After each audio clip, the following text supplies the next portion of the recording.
आपणा सर्वांना नमस्कार. मी रुद्रशेखर जोशी केसरीनंदन आध्यात्मिक यूट्यूब चॅनलमध्ये आपल्या सर्वांचे स्वागत आहे. आज आपण ह्या व्हिडिओत जाणून घेऊया विवाह कार्यातील काही कार्ये किंवा विधी व त्यांचा अर्थ काय आहे. सीमांत पूजन म्हणजे काय? भारत देशात अनेक हजारो लाखो खेडेगावे आहेत. त्यातील काही आता वस्ती वाढल्याने ती मोठ्या शहरांमध्ये सम्मिलित झाली आहेत किंवा समाविष्ट झाली आहेत. पण तरीही अजूनही कित्येक खेडेगावे आहे त्या स्थितीतच आहेत किंवा थोडंफार प्रगती जरूर झालेली असली तरीही शहरांपासून मात्र ते दूरच आहेत. त्यामुळे सीमांत पूजन खेडेगावात कसे होते व शहरात कसे होते ते पाहूया, जे रूढी परंपरांना धरून आहेत. पण स्थान प्रदेशानुसार थोडाफार चालीरीतीत बदल प्रत्येकात ठिकाणी असतोच. सीमांत या शब्दाचा अर्थ म्हणजे सीमेचा अंत जेथे होतो ते स्थान म्हणजेच त्यास सीमांत असे म्हणतात. सोप्या शब्दात सांगायचे झाले तर गावच्या वेशीवरती सीमेवरचे स्थान. वराकडील सर्व मंडळी विवाह करण्यासाठी वरास कन्येच्या गावी किंवा कन्येच्या गृही घेऊन जातात. त्यावेळी कन्येचे पिता व त्यांच्या सोबतही काही नातेवाईक गावच्या वेशीवरती पोहोचतात. तिकडून वराकडील मंडळी येतात व त्या गावच्या सीमेवरती किंवा वेशीवरती जाऊन तेथे वराचे पूजन केले जाते. त्यास सीमांत पूजन असे म्हणतात. तेथे गणेश पूजन वर पूजन केले जाते व वरास नवीन वस्त्रे आभूषणे दिली जातात व तेथून कन्येच्या गृहापर्यंत त्यास बैलगाडीत बसवून किंवा घोड्यावर बसवून किंवा वाजत गाजत आणले जाते. आजही ही रूढी परंपरा सर्वजण जाणतातच. पण शहरात त्यात थोडाफार बदल आढळतो, कारण शहराची सीमा ही कन्येचे घर किंवा विवाहाचे स्थान किंवा मंगल कार्यालय यापासून बरेच दूर असते. म्हणून वर पक्षाकडील मंडळी बस, लक्झरी बस किंवा खाजगी वाहनांनी कार्यालयांपासून काहीशा दूर अंतरावरती येऊन थांबतात. तेथे वधू पक्षाकडील सर्वजण येतात. तेथे वराचे पूजन केले जाते, त्यास वस्त्रे आभूषणे दिली जातात व त्यास मधुपर्क नावाचा गोड आंबट असा मधुर चविष्ट पदार्थ दिला जातो. त्यानंतर वरास पुष्पमाला घातली जाते, कमळाचे फूल दिले जाते.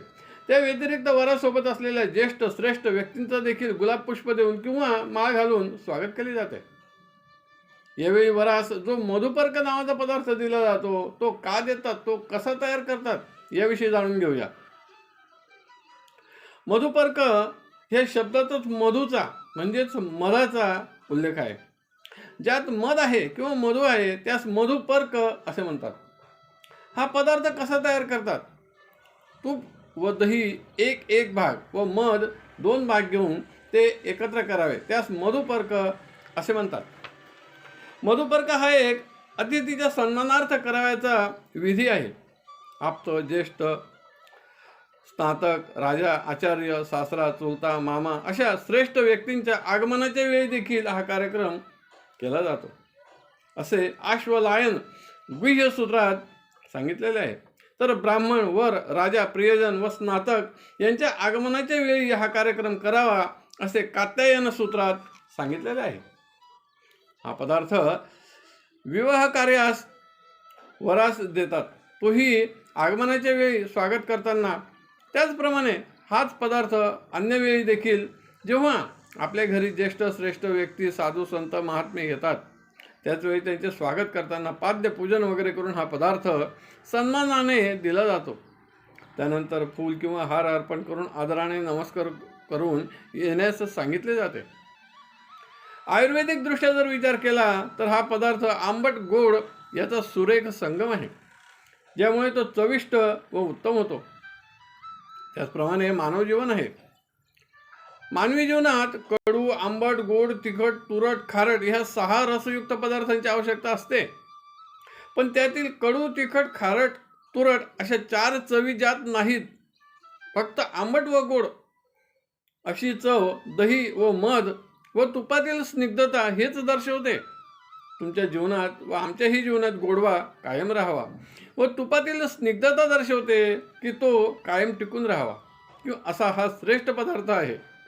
भारतीय संस्कृतीतील एका कृतीत किती श्रेष्ठ अर्थ आहे हेच या सीमांत पूजन व मधुपर्क पूजन या कृतीतून लक्षात येते.